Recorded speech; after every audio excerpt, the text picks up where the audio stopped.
Hello and welcome. My name is Dr. Raj Persaud. I'm a consultant psychiatrist based in Harley Street, London, in private practice. I'm delighted to be joined today by Professor Stephen Taylor, who's published a very interesting, some might say prescient or prophetic book recently before the current pandemic that the world is in the grip of. And the title of this book is The Psychology of Pandemics, Preparing for the Next Global Outbreak of an Infectious Disease.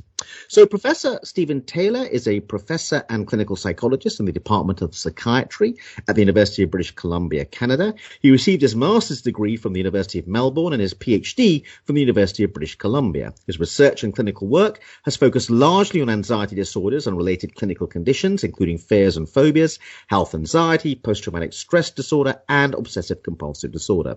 He's authored over 300 scientific publications and more than 20 books, which have been translated into many languages. His books include Understanding and Treating Panic Disorder, Treating Health Anxiety, and Clinician's Guide to the Post-Traumatic Stress Disorder. He's also served as editor and associate editor of several academic journals, including Behavior Research and Therapy, Journal of Cognitive Psychotherapy, and the Journal of Obsessive Compulsive and Related Disorders. He maintains a clinical practice in Vancouver, British Columbia, specializing in mood and anxiety disorders. So, Steve, welcome to the podcast. Thanks very much.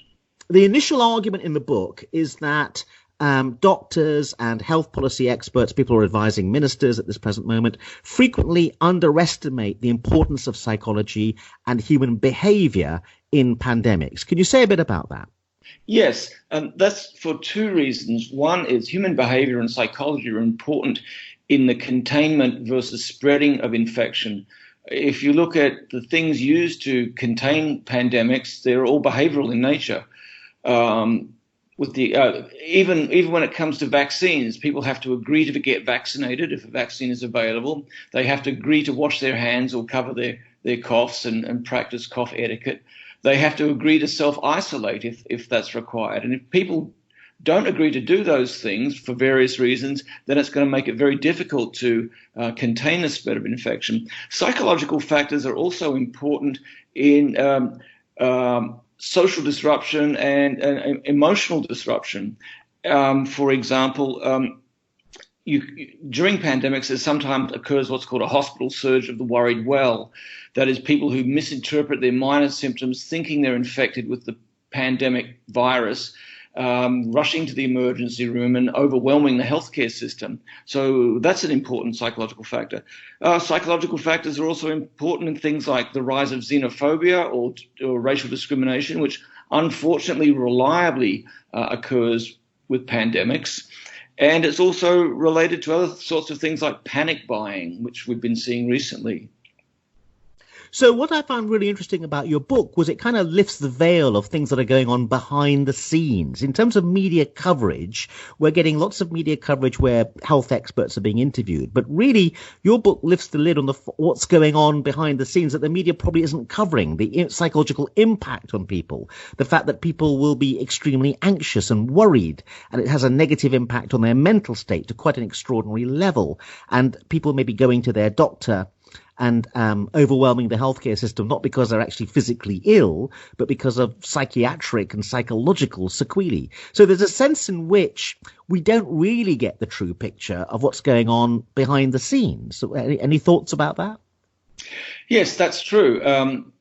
During a pandemic's a stressful event. You'll see an exacerbation in many psychiatric disorders like obsessive compulsive disorder or panic disorder, and you will get a general rise in health anxiety, and people will be presenting for what they see are physical problems. They'll be going to their family doctor for various symptoms which are really driven by their health anxiety. Yes. Now, you start the book by looking at the history of pandemics, and really pandemics to many people seem like a very modern phenomena, but actually they go back to the dawn of civilization. And one of the points you make is that implicit within civilization are all the ingredients for pandemics, like the domestication of animals, therefore people being close to animals, trade, people they're traveling over distances and therefore spreading diseases in that way. So could you say a little bit about the fact that actually it seems like we should resign ourselves to an implicit part of civilization that is naturally increased risk of pandemics? Absolutely. Whenever you get large groups of people cohabiting and then you increase their mobility, you're creating conditions in which viruses will arise and spread. It's in a sense an arms race we're up against. We try and control the spread of infection, and infections, viruses mutate. So yeah, it's inevitable. If we're going to live in groups, we're going to have to deal with pandemics. And the other interesting point you make is that individual behavior can be really important. So this notion of super spreaders, you reveal some statistics about the fact that actually sometimes super spreaders are responsible for more spreading of the disease than large numbers of other people. And you mentioned the famous case of Typhoid Mary. And Typhoid Mary was spreading typhoid and had to be forcibly isolated and incarcerated, and promised or had to promise not to go back to being a cook. She was a cook and she was spreading typhoid by that way. But she went back when she was released from incarceration to and refused to comply with the appeals of authorities. So she eventually had to be incarcerated again for an extremely long period. So there's some individually dysfunctional people out there, which we may not be aware of, that contribute in a dramatic way to the spread of these diseases. Absolutely. Typhoid Mary was an interesting case. She was a carrier of typhoid, but she was asymptomatic. But what she was doing, she was shedding virus. And so working as a cook, handling food, she was infecting people around her. And she adamantly denied that she was sick. And in her mind, well, she has no symptoms. How could she be, this was in the 1920s, how could she be spreading typhoid? And she felt unfairly treated by the healthcare system because she was involuntarily put in a sanitarium on 2 occasions. But it was that firm conviction of hers that there was nothing wrong with her that led her to work as a cook and to spread infection. Though at some level, she must have suspected there was something wrong, because she had to go from house to house. She'd take up a position as a cook in a household, and then shortly afterwards, or weeks later, all the family members would fall sick with typhoid and she would have to move on. So in the back of her mind, she probably knew at some level that she was a carrier. But yes, she infected more than 50 people with typhoid during her life. And that links to another really interesting thing in the book about the notion that really ordinary people who haven't been to medical school or haven't got a scientific background, and Typhoid Mary seems to be an example of that. Often, I think officials and doctors have difficulty seeing that they don't really understand what a virus is and all the basic concepts that doctors are used to, and as a result can end up doing maladaptive things as Typhoid Mary. Typhoid Mary couldn't understand how she could be a carrier when she herself was asymptomatic. Now, this links to another really interesting concept in the book called vaccination hesitancy. And you have a very interesting evolutionary psychological theory about why it is ordinary people have difficulty accepting the principles behind vaccination and tend not to get vaccinated. And as a result, that contributes to pandemics. Could you say a bit about that? Sure thing. I just preface it by saying that in 2019, the WHO listed their top 10 global health threats, and vaccination hesitancy was one of those, and that is people's reluctance to get vaccinated. One way there are lots of reasons for vaccination hesitancy.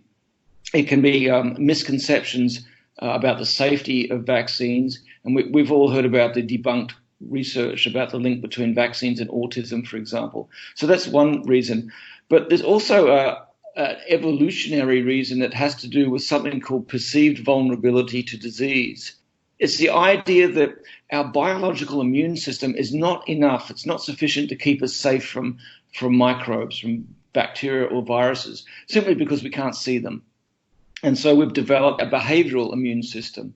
And that is a system, if you like, an alarm system in which we use cues, olfactory cues or visual cues, as proxies for possible sources of infection. And that could be things that elicit disgust, for example. And the behavioral immune system, it is prone to false alarms. So it will go off. People will start to feel anxious and avoid, say, people who have physical disabilities who are not necessarily sick, or foreigners. And that fear of foreigners or strangers is thought to evolve because historically diseases arrived from outgroups, from foreign groups, for which the local people had no natural immunity. And the best obvious example is the European explorers to the Americas. They brought all kinds of diseases to the Americas, including smallpox and influenza, for which the local people had no pre-existing immunity, and it decimated the populations. So this behavioral immune system is evolved to help us avoid pathogens, even the ones we cannot see. And the thing with vaccination is it seems to trigger this behavioral immune system. And people differ in their perceived vulnerability to disease. In other words, they differ in their sensitivity of their behavioral immune system. Vaccination involves taking a needle and sticking it in the person and injecting them with a pathogen. And for people who have this high perceived vulnerability to disease, it triggers this behavioral immune system and seems to be one factor in causing them to avoid vaccination. But of course, there are lots of other factors, as I mentioned, misconceptions about vaccine. Oh, and interestingly, injection phobia, blood injury injection phobia. That is also an important barrier to getting vaccinated.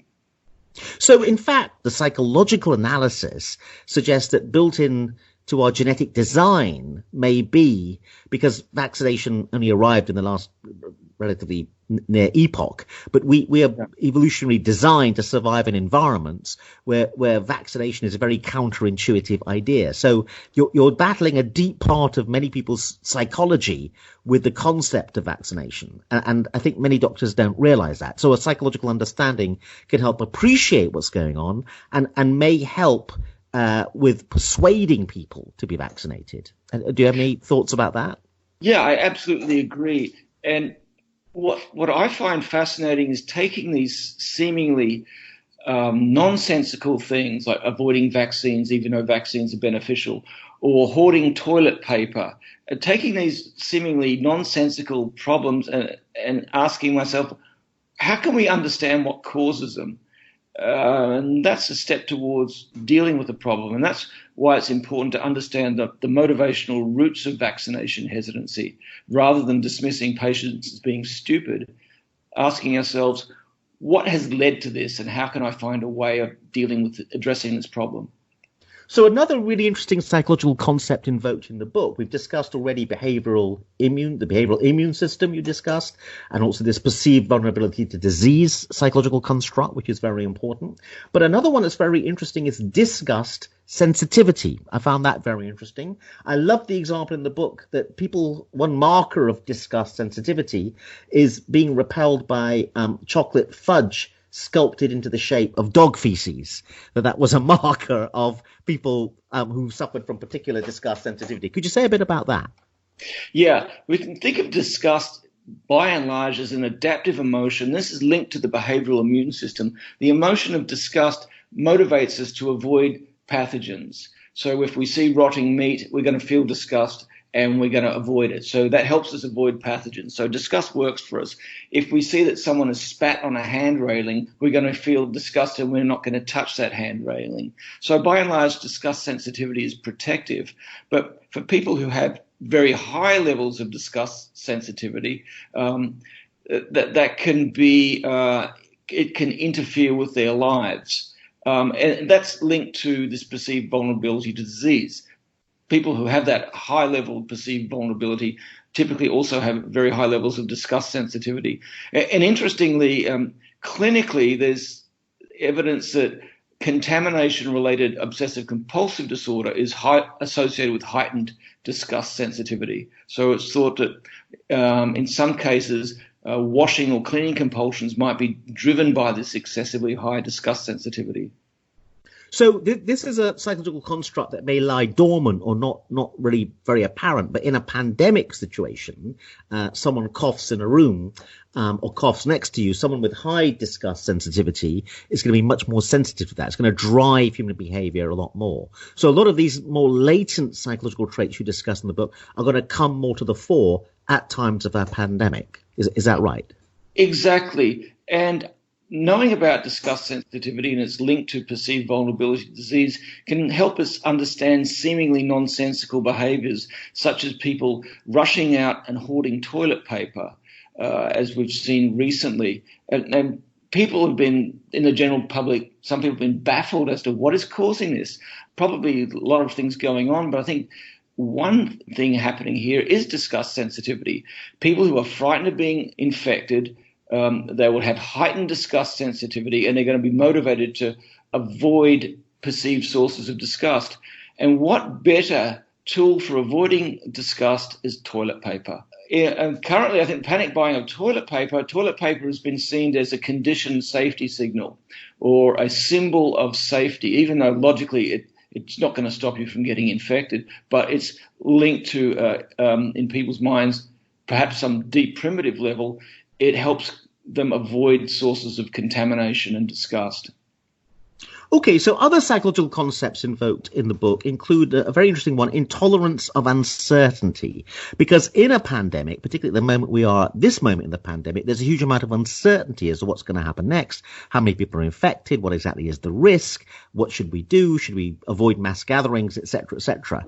And there's a group of people who are much more intolerant of uncertainty than others. And again, this is a psychological construct that's going to come to the fore. Could you say a bit about that? Yeah, when I was writing the book, I was looking at what are the typical stresses of pandemics, and I started asking myself, what are the psychological vulnerabilities factors that would make people particularly susceptible to those stresses? And one of the big stresses in pandemics is uncertainty, and we've seen that with COVID-19. There's uncertainty about its origins, its severity, how bad the pandemic will get.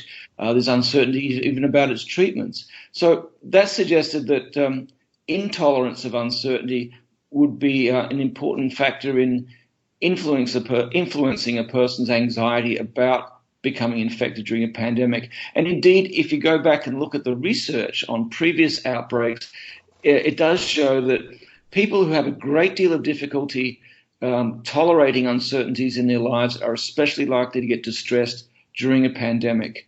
And clinically, you're most likely to see high levels of intolerance of uncertainty in generalized anxiety disorder, in what used to be called hypochondriasis, or now it's called health anxiety disorder and somatic symptom disorder, and in obsessive compulsive disorder.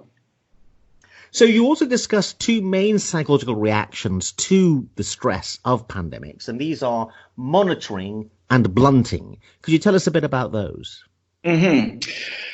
There are two general coping strategies that people use, and clinicians encounter this all the time. You'll encounter patients who, if you deliver a diagnosis to them, you say you have to tell someone that they have a carcinoma. Some patients will want a lot of information about that. They'll want to be told about the causes, the treatments, the complications, the risks, the benefits, and they are the sort of monitor people. They monitor health-related information. They want to know. They want lots of details. You will also encounter at the other end of the spectrum people who just don't want to know, I've got a carcinoma, you just tell me what I need to do. They don't want to delve into the information. They'd sooner avoid threatening health information. And they're the blunters. And we see that in outbreaks too. There are people who are monitors, and they'll be seeking out all the information. They'll be reading the WHO press releases diligently. On the other hand, there are the blunters. They just don't want to know about it. They would sooner that the problem go away. Now, these coping styles have different sorts of consequences, and they each have their own risks and benefits. People who monitor, of course, are more likely to adhere to hygiene guidelines. They're more likely to realize I need to get my hands washed or cover my coughs. So that's a benefit of being a monitor. The downside is you're likely to be more anxious because you'll encounter a lot of threatening, anxiety-evoking information.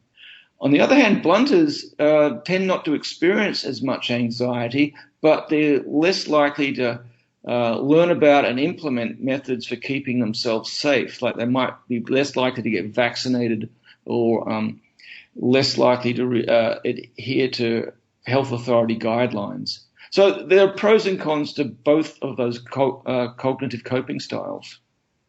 Now, the important point about the fact there's a wide variety of personality types out there in the population, they're going to react differently to essentially the same information. And you devote a part of the book to the psychology of risk communication, because, of course, this is the endeavor that our governments are involved in at the moment. And we are hooked to the news, getting information from official sources. But obviously what's happened is, as you point out in the book, they're thought through quite carefully how to communicate the current risks. And one of the key dilemmas is whether to induce fear in the population or calm the population down. Could you say something about that? Yeah, risk communications is very important, but it can be extraordinarily difficult under some circumstances. You don't want to underplay the severity of an outbreak because you want people to be prepared. On the other hand, you don't want to exaggerate it because that would create undue anxiety in some people, or other people will dismiss the outbreak as hyperbole. So you have to find ways of generating a moderate amount of fear to motivate people to perform the sorts of hygiene behaviors and so forth that will keep themselves safe. Now, this can backfire too. If you generate a lot of fear and nothing bad happens, you get criticized. The healthcare authorities get criticized. If they underplay it and it turns out to be more severe than they thought, they get criticized. So it's difficult. But one thing that makes risk communication very challenging is you need to consider the psychological makeup of the person and the person's circumstances. If you have a person with a blunting coping style and you present them with fear-evoking information, they'll tend to ignore it. So you have to find ways of communicating that with them. And even simple messages like stock up with 2 weeks' supply of groceries, even a simple message like that can backfire spectacularly if you don't understand the nature of the people you're communicating to. Recently, the recent spate of panic buying in part probably arose because of this seemingly well-meaning message: stock up with 2 weeks' supply of groceries, toiletries, and prescription medicines. Now, ideally, we'd all have a 2-week supply because to help us cope with any unforeseen emergency. But most people don't because they focus on the immediacies in their busy lives. So this seemingly innocuous, sensible message was one part of a precipitant for panic buying because it caused flocks of people to go out to the stores all at once with a common goal to buy a 2-week supply of groceries or to buy more groceries than they normally would. And of course, some people inevitably over-purchase and that because of a perceived urgency and scarcity, and the whole thing can snowball into panic buying. So risk communication, extraordinarily important, but you have to be really, really careful about how it's implemented. Another very interesting concept in the book, which I think actually is an unspoken problem that we're beginning to see because this pandemic has been going on for a while now and the news has been saturated with it for a while, is this concept in the book you refer to as flu fatigue, which I thought was a very nice way of putting it, which is that if you bombard people with too much scary information over too long a period of time, they just get fed up or bored and then they start to switch off. And I wonder whether that's beginning to happen. Any thoughts about that? Yeah, that's an interesting question. Every year with seasonal flu, the more you bombard people with the message, I mean, your intent is to motivate them to go and get vaccinated. But if they're incessantly bombarded with this sort of flu message, they'll start to tune it out. Now, I think that could happen with COVID-19, but not right now, because it's still a very new disease to people. Most people have not had personal experience with COVID-19, yet they have with the flu. And so I think we're still in a stage where many people, not all of course, are experiencing anxiety, and we're not at the COVID fatigue stage yet. I think when the infection becomes more widespread in the general population and people are familiar with it and people get accustomed to the idea that, oh, yeah, it's a serious disease, but most cases are cases of mild symptoms. Now, when a vaccine becomes available, I worry about vaccine fatigue there. There will be media announcements encouraging people to get vaccinated. People will get bombarded with messages to do that, and you'll get an analogous situation to flu fatigue where people start to tune out the message. Now, another thing that's interesting is this incessant message to wash our hands.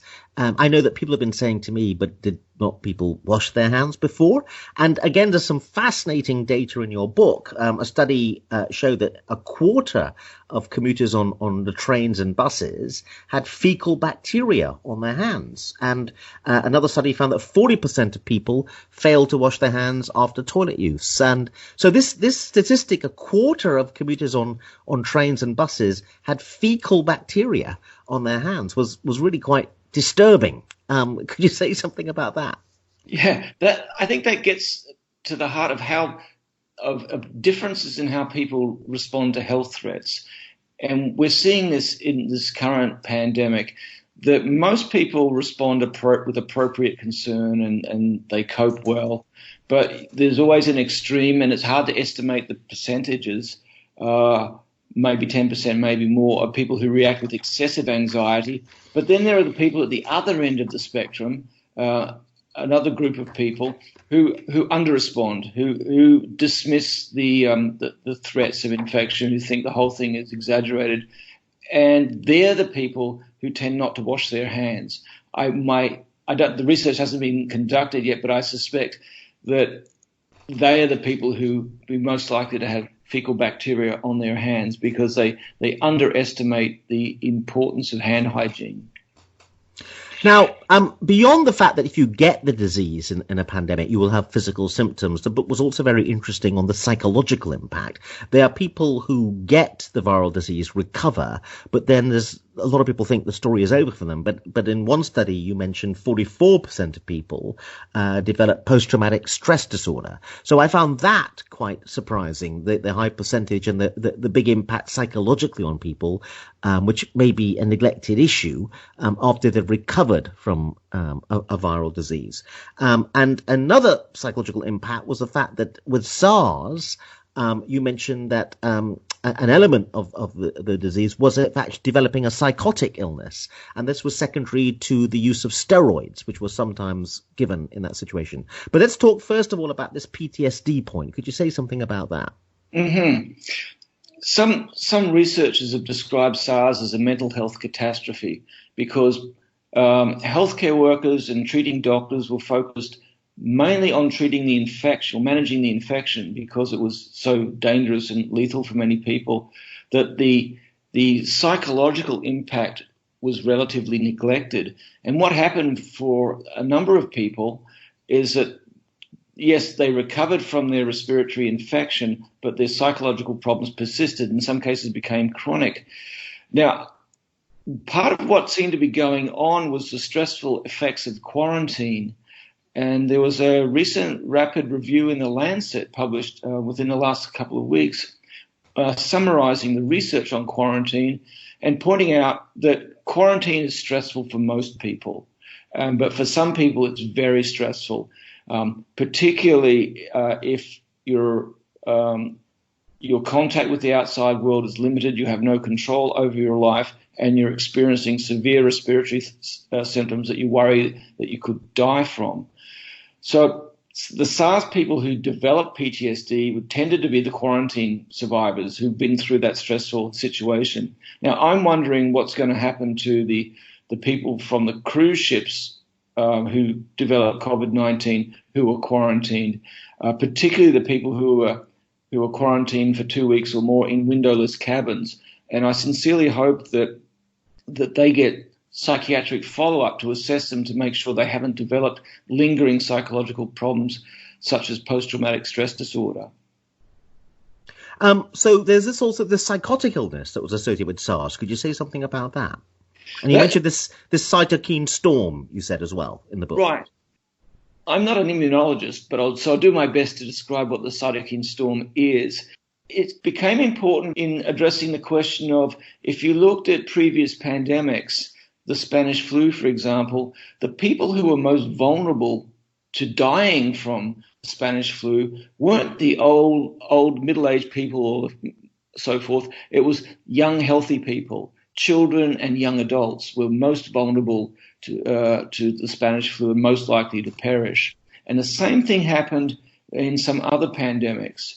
And so it looks like the cytokine storm was a factor there.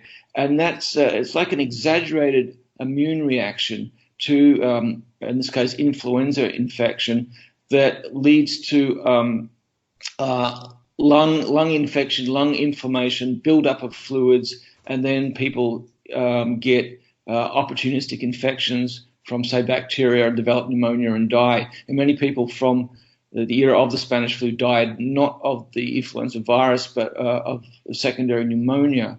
So that cytokine storm is important, but the steroid treatments used to manage it can sometimes induce psychotic symptoms. And then now these are short-lived, but we know from the research on post-traumatic stress disorder that psychotic experiences can be terrifying and they can be traumatic events in themselves. So they can precipitate a post-traumatic stress disorder in vulnerable people. Now, the book is full of data, and I also think it's very easy to read. And another wonderful thing about it is the references at the back are very helpful because it's a very useful compendium of all the relevant resources. But the other really interesting thing about the book, besides the fact that it's full of data, it's full of human stories. And I thought this really made it extremely readable. And one human story, which I want to conclude our interview over, was this woman who got nervous that banknotes might have viruses on them, and she microwaved the banknotes, and of course the banknotes caught fire. So one of the problems is that behind the scenes, regardless of whether people catch the virus or not, they're often anxious, and because they're anxious, they may do irrational things, because the anxiety plus the feeling they're in a high-stakes situation, plus they aren't particularly necessarily haven't been to medical school, they're not brilliantly educated on what viruses are and what's realistic. So there's a kind of like hidden clinical iceberg, I think your book is partly about, of the impact on ordinary people. And they're not possibly given they're kind of neglected because the focus is just on stopping people getting ill, as opposed to this example of the banknote microwaving it and then catching fire. There's a lot of other dangerous behavior that's going on behind the scenes. I wondered what your thoughts were about that. Well, in clinical practice, when we're treating patients with anxiety disorders, we always look at their coping behaviors, because often the disorder is maintained or perpetuated by maladaptive coping behaviors. So that's something we do in clinical practice, but you can extrapolate that to the everyday world of how everyday people manage health threats. And we're looking at the ways in which they cope and ask ourselves, is the coping making the problem better or worse? And the banknote problem is an obvious one. It obviously was not helpful for her to microwave her banknotes. And so panic buying is another example of a coping behavior that's backfired, because fear of scarcity, fear of running out of things produced real scarcity as some people started hoarding or stockpiling foods. So we need to look at people's coping behaviors and try and investigate whether they're making the problem better or worse as a way of managing people's behaviors and emotions in relation to outbreaks of pandemic. Now, that's very interesting, and I'm afraid I'm going to maybe take you off tangent here, but I think this is a really interesting problem at the heart of clinical psychology and psychiatry in terms of treating psychiatric problems, which is that you're absolutely put your finger on a very important point, which is it's the way people cope with stuff that often lands them in trouble. The maladaptive coping. Now, what's really interesting, and I'm interested in your opinion on this, is not just it lands them in trouble, but they keep doing it. The psychological disorder is about you keep doing something maladaptive for a very long period of time and get yourself in deeper and deeper trouble. And that, I frequently say to my patients, why did you keep doing that when it clearly wasn't working? I wondered what your thoughts are about that, because I think that's one of the central enigmas at the heart of psychiatry and psychology. Yeah. Fundamentally, part of it is people need to feel that they can do something to get mastery over their problem. And if they feel like there's nothing that they can do, well, they'll persist in doing what at least they're doing something. Similarly with the hoarding of groceries and so forth, they feel like they need to do something to get control over the situation. And it's interesting if you look at what people are told to do for coping with COVID-19. They're told on the one hand, here's a big, new, scary problem. And in the minds of many people, big, scary problems require special, big solutions. But people are being told, no, you don't wear a face mask. You don't need to do that. All you need to do is wash your hands and cover your coughs. And in the minds of many people, that's a tiny behavior for a big problem and doesn't seem commensurate. So people will be looking at ways of trying to cope. And that might involve panic buying of groceries. It might involve the desperately seeking out folk remedies or quack cures. There's one remedy being proposed for COVID-19, which I do not recommend. It involves drinking bleach. And so some people are advocating the idea of, okay, we've got a big, scary problem. We're going to use a really intense treatment, which is bleach drinking. I mean, I totally don't recommend that at all, but it is a very dramatic example of maladaptive coping. And that point, of course, leads on to another very interesting one, and I'm aware that we've got to close very shortly. But another part of your book is about conspiracy theories and the fact that conspiracy theories and rumors will be rampant as a result of, for example, this pandemic and were in other pandemics. Conspiracy theories about where the virus comes from, what governments are really up to, etc., etc. And the one psychological theory about the heart of conspiracy theories is that events that seem big events, like the assassination of a president, must require a big cause. So the lone gunman isn't a big enough cause to explain a big event like the assassination of a president. So people come up with a conspiracy theory with lots of other actors are involved and behind the scenes to explain it. So this seems to be part of the same psychology. Any thoughts about that? You're absolutely right. It's the same. If we go back if you think of conspiracy theories as being kind of extreme rumors are attempts to make sense of big events in one's life. And when there's uncertainty, rumors will spread to try and help people make sense of things. Conspiracy theories are very extreme versions of that. The conspiracy theories that we're seeing about COVID-19, they're just the recycled conspiracy theories that we saw about Zika virus, about previous pandemics. That shadowy government organizations have created a bioweapon that's got out of hand. Now, the really interesting thing about conspiracy theories is if you believe one of them, you tend to believe others. So if you tend to believe that COVID-19 was an escaped bioweapon, then you're also likely to believe that that NASA faked the moon landing, that the mafia killed JFK, and that 9/11 was an inside job. So this conspiratorial mindset, it's a bit like an encapsulated delusional disorder. And if you try and challenge conspiracy theories by trying to debunk their conspiracy theories, you get accused of being part of the conspiracy. So extraordinarily difficult to persuade dyed-in-the-wool conspiracy theories that their ideas are incorrect. And again, a part of the book is about the idea that we've got to tackle it earlier, before the conspiracy theory develops, give people cognitive equipment that arms them in a better way. But we can't talk forever, although I'd love to talk to you more about the wonderful book. We've got to think about closing there. So Professor Stephen Taylor, thank you very much. The title of the book again, The Psychology of Pandemics, Preparing for the Next Global Outbreak of Infectious Disease. It's a book that can be read by doctors, medical students, psychologists, psychiatrists, and the general public. It's very readable, and it's, to my mind, the most comprehensive and readable catalogue of everything you need to know about the psychology of pandemics. Professor Steve Taylor, thank you very much indeed. Thank you very much, Raj.